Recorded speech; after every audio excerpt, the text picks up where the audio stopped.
बाहर से गंदा नाला, अंदर से 3 मंजिला आलीशान ससुराल। हाईवे के पास जंगल में एक बहुत बड़ा टनल था जिसके नीचे से नाला बह रहा था। उस नाले के पास ही एक छोटी सी झोपड़ी बनी थी।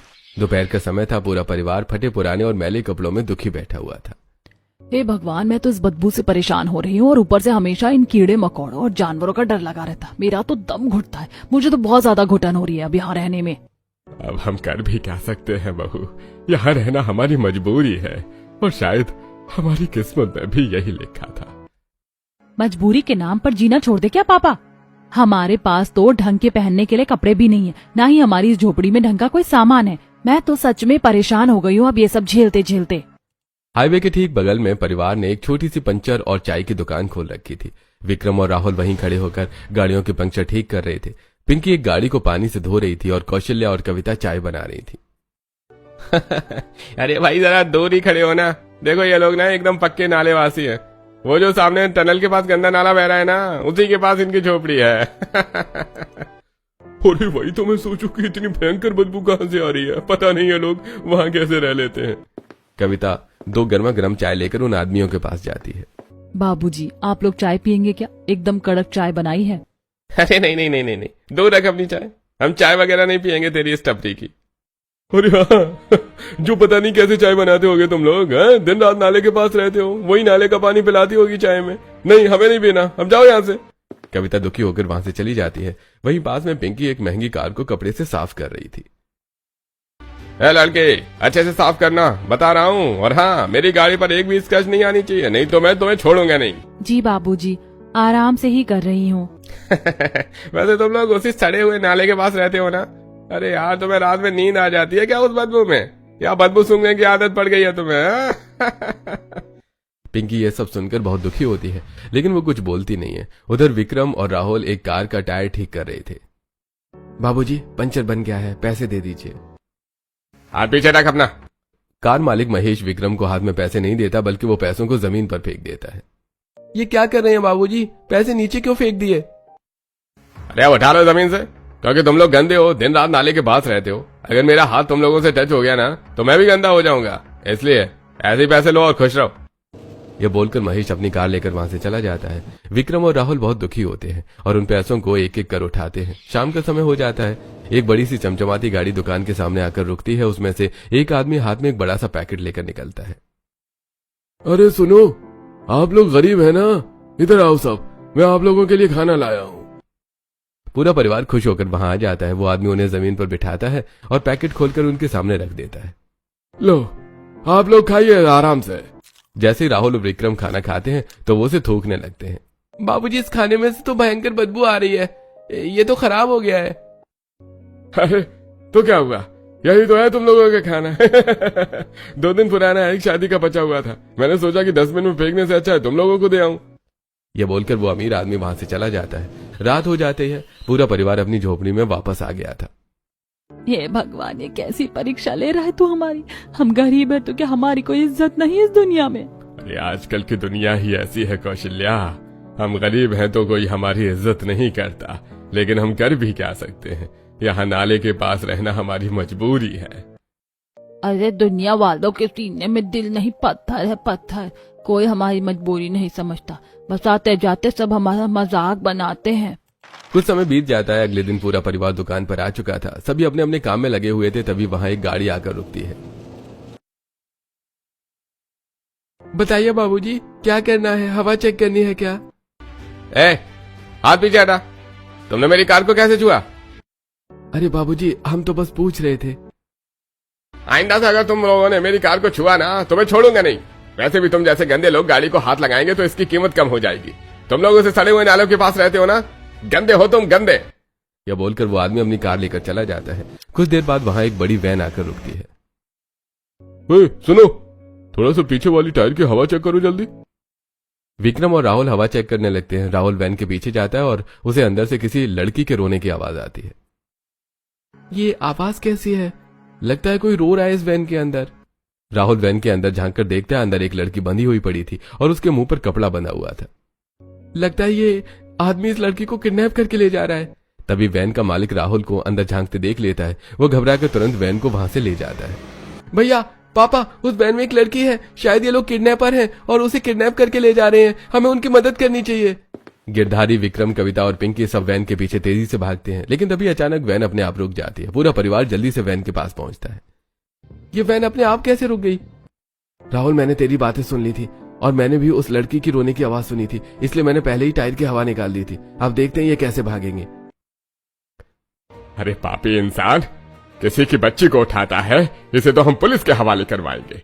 गिरधारी और विक्रम किडनैपर राजू को पुलिस के हवाले करने के लिए चले जाते हैं और राहुल जल्दी से उस लड़की को वैन से निकालता है और उसे अपनी दुकान पर लेकर आता है। अरे बाप रे, बेचारी कितनी घबराई हुई है। ये लो पानी पियो, डरो मत, अब तुम बिल्कुल सुरक्षित हो। विक्रम और गिरधारी राजू को पुलिस के हवाले करके वापस आ जाते हैं। तुम्हारा घर कहाँ है? एड्रेस बता दो तुम मुझे अपने घर का, हम तुम्हें छोड़ आते हैं। जी, वो मेरा घर रामनगर में है। राहुल सिमरन उसके घर छोड़ने जाता है। सिमरन का घर भी बहुत छोटा था, उसका परिवार भी बहुत गरीब था। घर के अंदर उसके माता पिता बहुत परेशान बैठे थे। अरे सिमरन हमारी इकलौती बेटी है, ये किडनैप हो गई थी। पता नहीं वो लोग कितने खतरनाक थे। तुम्हारा बहुत बहुत धन्यवाद बेटा, जो तुमने हमारी बेटी की जान बचाई। तुमने तो हम पर बहुत बड़ा एहसान किया है। अरे नहीं नहीं काका, इसमें एहसान कैसा, अब आप लोग इनका अच्छे से ध्यान रखिएगा, मैं चलता हूँ। राहुल वहां से चला जाता है। तो ठीक है ना मेरी बच्ची? देखा बेटा, आज भी इस दुनिया में से अच्छाई खत्म नहीं हुई, आज भी अच्छे लोग हैं। वैसे तो ज्यादातर इस दुनिया में बुरे लोग ही भरे पड़े, लेकिन अच्छे लोग भी हैं। हाँ माँ, अगर वो और उसका परिवार ना होता तो पता नहीं मेरा क्या होता। ऐसे लड़के बहुत कम मिलते बेटा। मैं तो बोलती तू उससे थोड़ा बातचीत कर, और अगर वो तुझे पसंद आ गया है तो हम तेरी शादी उससे ही करवा देंगे, क्योंकि तूने देखा ना वो तुझे कैसे बचा कर लाया और दिखने में भी अच्छा लग रहा था। और वैसे भी अब तेरी शादी तो एक ना एक दिन हमें करनी ही है। ठीक है माँ, आप जैसा कहोगी मैं वैसा ही करूंगी। अगले दिन दोपहर को सिमरन राहुल के पास जाती है। राहुल अपनी दुकान पर था और वो बिल्कुल अकेला था। जी, कल के लिए शुक्रिया। अरे तुम अब कैसी हो? दोनों थोड़ी देर तक बातें करने लगते हैं, तभी वहां एक बाइक आकर रुकती है। भैया, 2 बढ़िया कड़क चाय बनेना जल्दी से। अरे यार, मुझे तो अच्छी चाय बनानी नहीं आती और सभी घर वाले ले आराम करने गए हैं, अब मैं क्या करूं? आप फिक्र मत कीजिए, मैं बना देती हूँ चाय, मुझे बहुत अच्छी चाय बनानी आती है। सिमरन चाय बनाती है और उस ग्राहक को दे देती है। अरे भैया, आपकी घरवाली ने तो एकदम कड़क चाय बनाई है। अरे नहीं नहीं भाई साहब, ये मेरी घरवाली नहीं है। ऐसे कुछ समय बीत जाता है और शाम हो जाती है। राहुल और सिमरन एक टेबल पर बैठकर चाय पी रहे थे और बातें कर रहे थे। अरे चाय तो तुमने सच में बहुत बढ़िया बनाई है। शुक्रिया। अच्छा, मुझे चलना चाहिए अब, माँ बाबूजी मेरा इंतजार कर रहे होंगे। सिमरन वहां से चली जाती है। घर पहुंचकर सिमरन अपने माता पिता को सब कुछ बताती है। माँ बाबूजी, वो लड़का बहुत अच्छा है, लेकिन उसने अपने घर परिवार के बारे में कुछ नहीं बताया। पर सच कहूँ तो मुझे वो पसंद है। अगर आप लोग एक बार उनकी फैमिली से बात कर लें तो फिर ठीक रहेगा। हाँ बेटी, हम कल ही उनकी दुकान पर जाते हैं और उनकी फैमिली से बात करते हैं। अगली सुबह कामनी और राजेश राहुल की दुकान पर आते हैं। राहुल का पूरा परिवार वहां मौजूद था। देखिए भाई साहब, आपकी लड़की सिमरन बहुत अच्छी है, हमने उसे देखा है। और देखिए, हम आपसे कुछ भी छुपाना नहीं चाहते। जो आपको वो सामने टनल दिख रहा है ना, उसी के पास जो गंदा नाला बहता है, वहीं पर हमारी छोटी सी झोपड़ी है। हम लोग बहुत गरीब हैं, यही जो ये 2 दुकानें हैं पंक्चर और चाय की, बस यही हम चलाते हैं। देखिए भाई साहब, हमारे पास पैसा बहुत कम है, गरीब हैं हम ये बड़े बड़े वादे तो नहीं कर सकते कि आपकी बेटी को महलों की रानी बनाकर रखेंगे, लेकिन ये बात पक्की है कि हम कभी उसे रोने नहीं देंगे। जैसा रूखा सूखा हम खाएंगे वैसे ही उसे भी खिलाएंगे। अरे गिरधारी जी, आप कैसी बातें कर रहे हैं? देखिए, गरीब तो हम भी हैं। आपका घर जैसा है वैसा ही हमारा घर है, और हमें घर से कोई लेना देना भी नहीं है।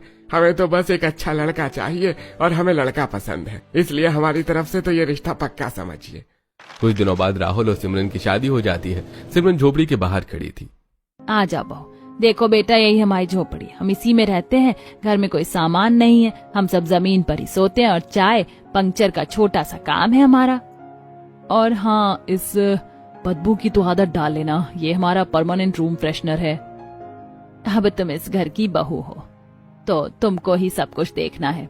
झोपड़ी तो बहुत ज्यादा छोटी है और ये नाले की बदबू भी कितनी तेज आ रही है, लेकिन कोई बात नहीं, सब कुछ ठीक हो ही जाएगा धीमे धीमे।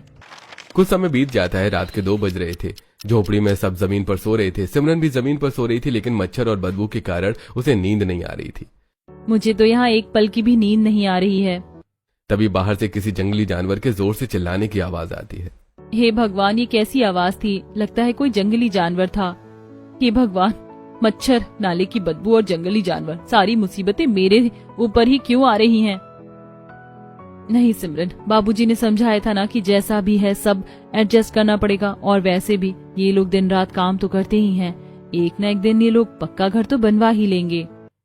सिमरन यही सोचते हुए जैसे तैसे सो जाती है। अगली सुबह सिमरन अपनी पहली रसोई बनाने के लिए बैठी है। झोपड़ी में एक कोने में एक छोटा सा चूल्हा बना था। माँ जी, इसमें तो राशन ही नहीं है, मैं क्या बनाऊं? बेटा, वो जो छोटा सा डिब्बा रखा है ना कोने में, उसमें कुछ थोड़ा बहुत आटा वाटा रखा है, उसी से कुछ बना दो सबके लिए। सिमरन उस डिब्बे से आटा निकालती है। वो देखती है कि आटा बहुत पुराना और खराब है, लेकिन फिर भी वो उससे कुछ बनाती है और सभी घर वालों को परोस देती है। हे भगवान, ये लोग ऐसा खाना खा रहे हैं। ये आटा तो मुझे बिल्कुल भी सही नहीं लग रहा था, एकदम खराब आटा था। यहाँ के हालात तो सच में बहुत ज्यादा खराब है। दोपहर का समय हो जाता है। पूरा परिवार अपनी दुकान पर काम कर रहा था। सिमरन भी वहां पर काम कर रही थी। अरे वाह, नाले के कीड़ों के घर नई बहू आ गई। अरे ये लोग तो पैदाइशी भिखारी है भाई। पूरा परिवार ये सब सुनता है, लेकिन कोई भी कुछ नहीं बोलता। इनके पास तो बहुत गरीबी है, लोग मुंह पर इनका इतना गंदा मजाक बना रहे हैं, लेकिन तब भी घर का कोई आदमी कुछ नहीं बोल रहा। रात का समय हो जाता है। पूरा परिवार झोपड़ी के अंदर बैठा हुआ था और सभी बहुत ज्यादा दुखी थे। आज दुकान पर बिल्कुल बोनी नहीं हुई। जो 2-4 पैसे आए थे उसमें से तो राशन भी नहीं आ सकता था। आज तो चूल्हा नहीं जलेगा, सब ऐसे ही पानी पीकर सो जाओ। सिमरन सभी घर वालों को पानी देती है। अरे आप लोग इतने उदास क्यों हो रहे हैं? कोई बात नहीं ना, कभी कभी उपवास भी तो सेहत के लिए अच्छा होता है। आज हम सब मिलकर बातें करेंगे। कोई चुटकुला सुनाओ ना विक्रम भैया। सिमरन की ये बातें कोई नहीं सुनता। सच में ये परिवार बहुत ज्यादा स्ट्रगल कर रहा है, खाने तक के पैसे नहीं है। हे भगवान, कुछ तो चमत्कार कर दो कि इनके हालात ठीक हो जाएं। अगले दिन दोपहर को सिमरन झोपड़ी के बाहर बैठी थी, तभी राहुल वहां आता है। सिमरन, ये लो, ये गिफ्ट मुझे तुम्हें कल ही देना था, लेकिन आज दे रहा हूँ। सिमरन जल्दी से वो गिफ्ट ओपन करती है। अंदर एक अच्छा स्मार्टफोन था। ये क्या स्मार्टफोन? आप ये क्यों लाए हैं? ये तो बहुत महंगा होगा ना? हाँ, थोड़ा महंगा तो है। मैंने कई महीनों से पंक्चर जोड़ जोड़ कर कुछ पैसे जोड़े थे। सोचा था कि अपने लिए कुछ नए कपड़े खरीद लूंगा, लेकिन फिर सोचा कि इन पैसों से तुम्हारे लिए कुछ खरीदा जाए। मुझे पता है कि तुम तो हमेशा थोड़ा ठीक ठाक घर से ही हो, हम कुछ ज्यादा ही गरीब हैं। तुम्हें वहाँ टीवी और फोन की आदत होगी, इसलिए ये तुम्हारे लिए है। आप सच में बहुत अच्छे हैं। शाम का समय हो जाता है। पूरा परिवार दुकान पर था। सिमरन और पिंकी एक कार को साफ कर रही थी। अरे ठीक से दो, शीशे पर दाग छोड़ दिया ना। तुम नाले वालों को कोई काम ढंग से नहीं आता है क्या? तभी वहां पर एक बहुत ही अच्छी कार आकर रुकती है। उसमें से एक स्मार्ट लड़का निकलता है। Excuse me brother, can you help me? I have lost my way. I have to go to the city. Yes sure bro, take a straight drive from here and the first left. You will reach the city in 10 minutes. Okay brother, thank you. यह बोलकर वो लड़का वहां से चला जाता है। वाह, इनको इंग्लिश भी आती है, वो भी इतनी अच्छी। मुझे तो पता ही नहीं था। लेकिन ये लोग तो इतने गरीब हैं, फिर इनको इतनी अच्छी इंग्लिश कैसे आती है? हाँ, शायद हाईवे पर लोगों से बात कर करके थोड़ा बहुत सीख ली होगी। अगली सुबह राहुल सिमरन के पास आता है। उसके हाथ में कुछ फटे हुए कपड़े हैं। सिमरन, मेरे पास ये 2 ही जोड़ी कपड़े हैं। एक जोड़ी मैंने पहन लिए हैं और दूसरी जोड़ी मेरे हाथ में है। तो अब तुम्हें इनको अच्छे से धोना है, क्योंकि ये बहुत ज्यादा गंदे हो गए हैं, और कोशिश करना है कि जल्दी सूख जाएं, क्योंकि मेरे पास बस 2 ही जोड़ी कपड़े हैं। ठीक है, आप टेंशन मत लीजिए, मैं अभी धोकर इनको सुखा देती हूँ। सिमरन कपड़े लेकर पास वाले तालाब पर पहुंचती है और कपड़े धोने लगती है। तभी वो कपड़ों को ध्यान से देखती है। कपड़े बहुत फटे हुए थे। कितनी गरीबी है इन लोगों के पास। ये पैंट इतना फटा हुआ है, अब इसको धोकर ये पहनेंगे तो कैसे लगेंगे? सिमरन धोने से पहले पैंट की जेब चेक करती है। तभी उसे पैंट की जेब में कुछ पैसे और क्रेडिट कार्ड मिलता है। ये क्या, इतने सारे पैसे और ये क्रेडिट कार्ड? इनके पास इतने सारे पैसे कैसे आए और ये क्रेडिट कार्ड कैसे आया? कुछ समय बीत जाता है और रात हो जाती है। रात को सिमरन पैसे और क्रेडिट कार्ड राहुल को दिखाती है। ये आपकी पैंट की जेब से निकले इतने पैसे और क्रेडिट कार्ड, ये सब कहाँ से आया? अरे वो जो पैंट है ना, शायद वो मेरा नहीं है। हाँ, वो किसी आदमी ने दिया होगा मुझे, तो उसी का वो शायद रह गया होगा जेब में। आप सच बोल रहे हैं ना? क्योंकि जब कोई अपने कपड़े किसी को दे रहा है तो वो इतने पैसे और कार्ड उसमें क्यों छोड़ेगा? अरे तुम नहीं जानती, बड़े लोग अक्सर भूल जाते हैं। तुम ऐसा करो, तुम वो सब मेरे को वापस कर दो, मैं कल ही उस आदमी को ढूंढ कर लौटा दूंगा। सिमरन चुपचाप वो पैसे और कार्ड राहुल को दे देती है। अगले दिन दोपहर को झोपड़ी में कोई नहीं था, सभी दुकान पर जा चुके थे। सिमरन अकेले झोपड़ी में बैठकर अपना फोन चला रही थी और रील देख रही थी। तभी रील स्क्रॉल करते हुए वो अपनी नंद पिंकी की एक रील देखती है। क्या ये सच में ननद जी हैं? वो भी इस महंगे कॉफी कैफे में, और उनकी एक ड्रेस ये तो हजारों की लग रही है। लेकिन ये कैसे हो सकता है? उनके पास ये सब खरीदने के लिए इतने पैसे कहाँ से आए होंगे? चलो मैं सीधा ननद जी से ही पूछती हूँ। सिमरन तुरंत फोन लेकर दुकान पर जाती है जहाँ पिंकी फटे कपड़ों में बैठी थी। ननद जी, ये रील देखिए, ये आप ही है ना?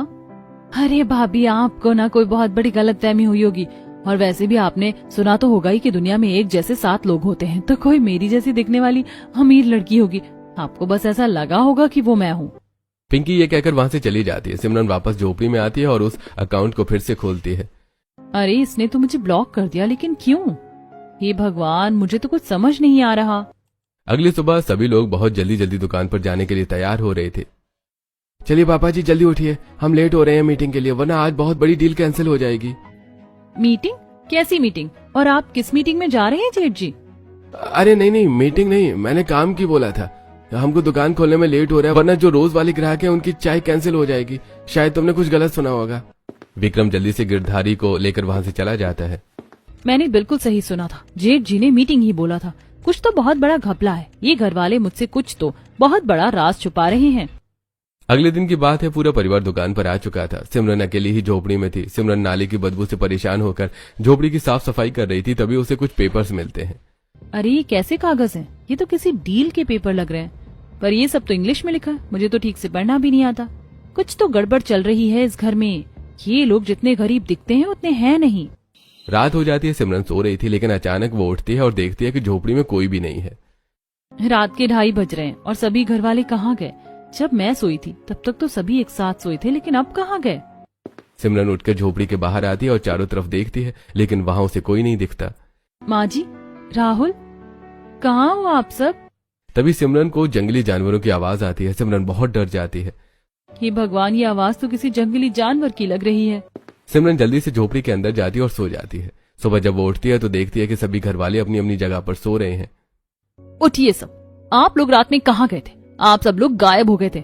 मैंने आप लोगों को बाहर भी ढूंढा था। मुझे बहुत ज्यादा डर लग रहा था।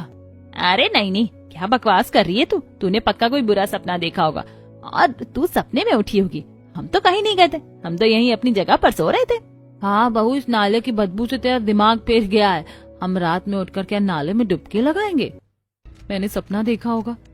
नहीं, ऐसा हो ही नहीं सकता। मैंने तो फोन में टाइम भी देखा था और मैं बाहर भी गई थी। ये कोई सपना नहीं था।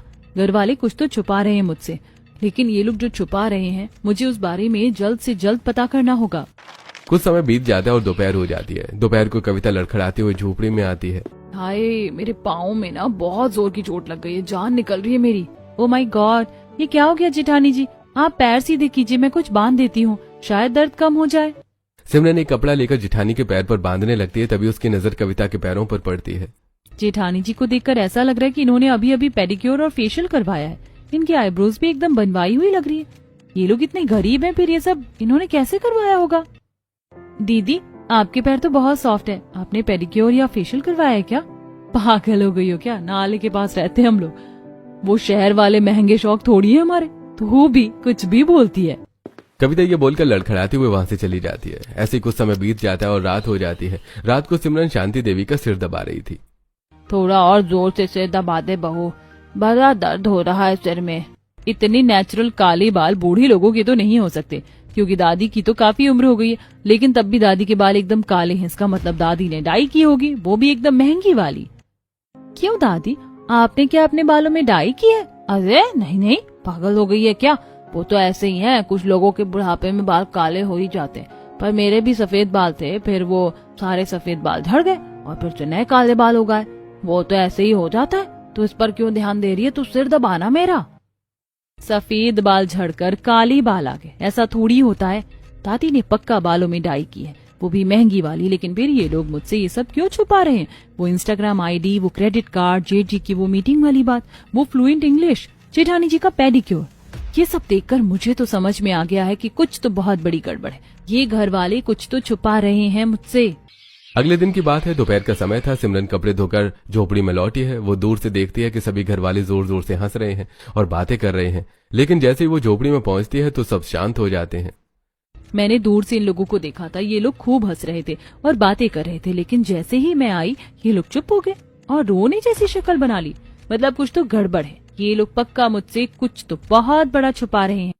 कुछ समय बीत जाता है और रात हो जाती है। सिमरन सो रही थी, तभी अचानक उसके ऊपर पानी की बूंदें गिरती हैं और वो हड़बड़ा कर उठ जाती है। ये पानी कहाँ से? सिमरन देखती है कि झोपड़ी पूरी तरह से खाली है। वहां पर कोई भी परिवार वाला नहीं है और बाहर बहुत तेज आंधी तूफान आ रहा है। माँ जी, बाबूजी, राहुल, आप लोग कहाँ हैं? मुझे बहुत डर लग रहा है। हे भगवान, ये झोपड़ी भी टूट गई। अब मैं क्या करूँ? अब मैं कहाँ जाऊँ? इस आंधी में कोई तो बचाओ। राहुल जी, माँ, दादी, जेठानी जी, कहाँ हैं आप लोग? सिमरन बाहर आकर सभी घर वालों को आवाज लगाती है और उन्हें ढूंढती है, लेकिन उसे कोई नहीं मिलता। तभी तेज हवा आती है और झोपड़ी टूट जाती है। हाँ, मैं उस टनल में जाती हूँ, उसमें मैं बच जाऊंगी। सिमरन जल्दी से फोन की टॉर्च चालू करके उसे टनल में जाती है। छी, कितनी गंदी बदबू आ रही है यहाँ। हे भगवान, मुझे तो बहुत डर लग रहा है। कहीं यहाँ कोई जंगली जानवर ना छुपा हो। सिमरन धीमे धीमे टनल में आगे बढ़ती है, लेकिन तभी वो अचानक रुक जाती है क्योंकि उसे सामने सीढ़ियां दिखाई देती हैं। ये क्या? टनल के अंदर से ये सीढ़ियां कहाँ से आई और वहाँ से रोशनी कैसी आ रही है? सिमरन उन सीढ़ियों से जाती है और एक आलीशान 3 मंजिला घर के पास पहुंच जाती है। घर बहुत ज्यादा बड़ा था और घर के बाहर नेम प्लेट पर लिखा था गिरधारी निवास। गिरधारी निवास? ये तो ससुर जी का नाम है। अब ये क्या गड़बड़ है? हे भगवान, मुझे कुछ समझ नहीं आ रहा, ये सब क्या हो रहा है। चलो कोई नहीं, अब अंदर जाकर ही देखती हूँ। सिमरन घर के अंदर जाकर देखती है तो हैरान रह जाती है। घर अंदर से बहुत ज्यादा आलीशान और बड़ा था। हॉल उसका सारा परिवार बैठा था। सभी ने अच्छे कपड़े पहने थे और सभी एक साथ बैठकर टीवी देख रहे थे। अरे कविता, पकौड़े तो एकदम कड़क बनाए आज। टीवी की आवाज थोड़ी तेज कर। राहुल, सच में आज तो बहुत मजा आ रहा है बारिश के समय अपने परिवार के साथ टीवी देखने में। ये भगवान, ये सब क्या है? तभी कविता सिमरन को देख लेती है और वो बहुत घबरा जाती है। माँ जी, बाबूजी, उधर देखिए, सिमरन ने हमें देख लिया। सिमरन, तुम मैं कैसे कहूँ, वो मुझे कुछ समझ नहीं आ रहा है। मैं तुम्हें कैसे समझाऊं? ये सब क्या है राहुल? आप लोग दोहरी जिंदगी जी रहे हैं। मतलब बाहर आप लोग ऐसे भिखारी वाली हालत में रहते हैं और अंदर कुछ और ही है। ये सब क्या है? कोई मुझे कुछ बताएगा क्या? बहू शांत हो जा। मतलब मेरा शक सही था जो मैंने देखा। पेडिक्योर, क्रेडिट कार्ड, इंग्लिश और कैश, सब सच था। मैं बाहर आप सबकी फिक्र में मर रही थी कि इस तूफान में आप लोग कहाँ होंगे, कैसे होंगे। झोपड़ी भी उड़ गई और आप लोग मुझे इतने टाइम से बेवकूफ बना रहे थे। मुझे क्या पागल समझ रखा था आप सबने? सभी घर वाले उठकर सिमरन के पास आते हैं। देखो बहू, तुम जैसा समझ रही हो वैसा कुछ नहीं है। ये जो भी हम कर रहे हैं ये सब हमारी एक मजबूरी है। कैसी मजबूरी पापा जी? ऐसी कौन सी मजबूरी है जो आप लोग इस तरह से रह रहे हैं? बहू, पहले हम बहुत बड़े बिजनेस व्यापारी थे। शहर में हमारा अच्छा व्यापार चलता था। फिर हमने अपना व्यापार बढ़ाने के लिए शहर के ही 2 बड़े व्यापारियों से थोड़ा कर्जा लिया और तब से ही हमारी जिंदगी बदल गई। क्योंकि वो दोनों व्यापारी बहुत बड़े लालची और धोखेबाज निकले। उन्होंने हमारी कागजों में हेरा फेरी करके अपने पैसे बढ़ा दिए, हमें पूरी तरह से लूट लिया। उन्होंने हम पर झूठा इल्जाम लगाया कि हमने उनसे करोड़ों रुपए लिए हैं और हम पर केस कर दिया। फिर वो दोनों व्यापारी कर्ज के नाम पर हमें बहुत परेशान करने लगे। बहू, गुंडे भेजकर हमें धमकियां देने लगे। हमारे पास जो कुछ भी प्रॉपर्टी थी उन्होंने वो भी हमसे छीन ली। हम इतने परेशान हो गए थे कि जीना मुश्किल हो गया था और पुलिस भी हमारी कोई मदद नहीं कर रही थी। तब मुझे एक आइडिया आया बहू। मैंने पूरे शहर में, पूरे बाजार में ये अफवाह फैला दी कि हमारा सब कुछ लुट गया है, सब चोरी हो गया है और अब हमारे पास कुछ नहीं बचा। लेकिन असल में हमारे पास बहुत कुछ था। हाँ, फिर मैंने उन्हीं बचे पैसों से यहाँ आकर जंगल में इस टनल के अंदर ये 3 मंजिल आलीशान घर बनवाया। हम लोगों के सामने भिखारी बने रहे और इस घर में आकर हम अपनी आलीशान जिंदगी जीते रहे। अब जो वो कर्ज वाले हैं, जब वो हमें बाहर उस फटेहाल हालत में देखते हैं तो वो खुद सोचते हैं कि इनके पास क्या ही होगा देने को। और सिमरन, वो यहाँ आते भी नहीं थे क्योंकि उनको लगता था कि इनका सब कुछ लुट गया और ये लोग भिखारी हैं, तो फिर इन्होंने हमें परेशान करना भी बंद कर दिया। लेकिन अभी भी वो कभी कभी हमें परेशान करने आ ही जाते हैं और हमारा वो झूठे कर्ज का केस भी कोर्ट में चल रहा है। हम इसी घर में छुपकर अपना बिजनेस भी चलाते हैं और मुझे पता है बहू कि हम जल्दी ही केस जीत जाएंगे और फिर सब कुछ ठीक हो जाएगा। मैं आपकी बातों को समझती हूँ, लेकिन आप लोगों ने मुझे क्यों नहीं बताया? मैं तो आपकी अपनी थी ना, इस घर की बहू हूँ ना मैं। देखो बेटा, हम तुम्हें सब कुछ बताना चाहते थे, लेकिन हमें लगा कि तू नहीं है, कहीं तू ये सब कुछ सभी को ना बता दे, और अगर ये बात बाहर फैल जाती तो जो कर्ज वाले हैं वो हमें फिर से परेशान करते, इसीलिए हमने तुझे कुछ नहीं बताया। मैं समझ गई माँ जी, मेरी वजह से आप सबकी जान खतरे में आ सकती थी। आपने जो किया अपने परिवार को बचाने के लिए ही किया, लेकिन अब से मैं भी आप लोगों के साथ हूँ। कुछ ही दिनों बाद सिमरन भी अपने परिवार की तरह डबल लाइफ जीना स्टार्ट कर देती है। क्या बात है सिमरन, तू तो एकदम पक्की भिखारी लग रही है आज, किसी को शक ही नहीं होगा। अरे जेठानी जी, बाहर भिखारी और अंदर राजकुमारी, यही तो स्वैग है अपनी फैमिली का। रात का समय हो जाता है। पूरा परिवार टनल के अंदर अपने 3 मंजिला घर में आ चुका है। सब नहाकर अच्छे कपड़े पहनते हैं और फिर एक साथ बैठकर डाइनिंग टेबल पर डिनर करते हैं। लीजिए जेठ जी, बाहर सूखी रोटी का नाटक बहुत हो गया, अब ये पनीर खाइए। अगले दिन दोपहर का समय था। पूरा परिवार अपनी दुकान पर काम कर रहा था, तभी वहां पर 2 गुंडे आते हैं। छी, कितनी भयंकर बदबू आ रही है यहाँ पर। अरे तुम्हारे पास है ही क्या अब सेठ जी को देने को? हाँ, तुम लोग तो खुद एकदम भिखारी हो गए हो। अरे भैया, सेठ जी से कहो हमें माफ कर दे, हम लोग भिखारी हो गए, हमारे पास कुछ भी नहीं देने को, कई दिनों से कुछ खाया भी नहीं है। हाय राम, लूट लिया उस सेठ ने हमें। हम तो सड़क पर आ गए। भैया एक काम करो, ये मेरी फटी हुई चप्पल बची है, इसे ले जाकर सेठ के मुंह पर मार दो, मेरा मतलब दे दो, शायद ये उसके कुछ काम आ जाए। अरे चुप कर बढ़िया, चलो यहाँ से, एकदम नाले के कीड़े हो गए हैं ये लोग, आदिवासी हो तुम लोग। दोनों गुंडे वहां से चले जाते हैं। उनके जाने के बाद पूरा परिवार वापस उस टनल में आता है। रात हो गई थी। सभी नहाकर अच्छे कपड़े पहनते हैं और पूरा परिवार अच्छे से तैयार हो जाता है। देखा बहू, अब ये हमें ज्यादा परेशान करने भी नहीं आते। इन्हें यकीन हो गया है कि हमारे पास कुछ नहीं है। हमारी ये फटी हालत और नाले की बदबू ही हमारी सबसे बड़ी ढाल है, और देखना जल्दी ही हम केस जीत जाएंगे और फिर ये सब ड्रामा खत्म हो जाएगा। सीरियसली यार, बाहर एकदम पंचायत वेब सीरीज वाली गरीबी चल रही थी और अंदर आते ही कॉफी विद करण वाली फीलिंग आ रही है। सच में हमारे परिवार का तो स्वैग ही अलग है और डबल लाइफ जीने का तो मजा ही अलग है। सच में नाना जी, दुनिया वालों को लगने दो कि हम नाले के कीड़े हैं और आदिवासी हैं, लेकिन किसी को पता नहीं होगा कि इस टनल के अंदर क्या चल रहा है। सच बताऊं, मैंने तो कभी सोचा नहीं था कि मेरा ससुराल इतना आलीशान होगा। यहाँ आकर तो मेरी किस्मत ही बदल गई। बस एक बार ये सब खत्म हो जाए, फिर मैं इसके बारे में अपने माता पिता को भी बताऊंगी, वो लोग भी खुश होंगे। अरे बहू, सबको बता देना, सब कुछ कर लेना, लेकिन अब जल्दी से मेरा वो चीज पिज्जा ओवन से निकाल कर ला। बहुत भूख लगी है मुझे, बाहर एक्टिंग करते करते थक जाती हूँ मैं। देखा सिमरन, मैंने कहा था ना, हम लोग गरीबी में नहीं बल्कि अपनी ही एक अलग दुनिया में मजे से रह रहे हैं। बिल्कुल राहुल, सच में यहाँ आकर मुझे बहुत मजा आ रहा है और ये डबल लाइफ जीकर तो और ही मजा आ रहा है। पूरा परिवार एक साथ हंस पड़ता है। फिर सिमरन सबके लिए पिज्जा लाती है और सभी बातें करते हुए एक साथ पिज्जा खाते हैं।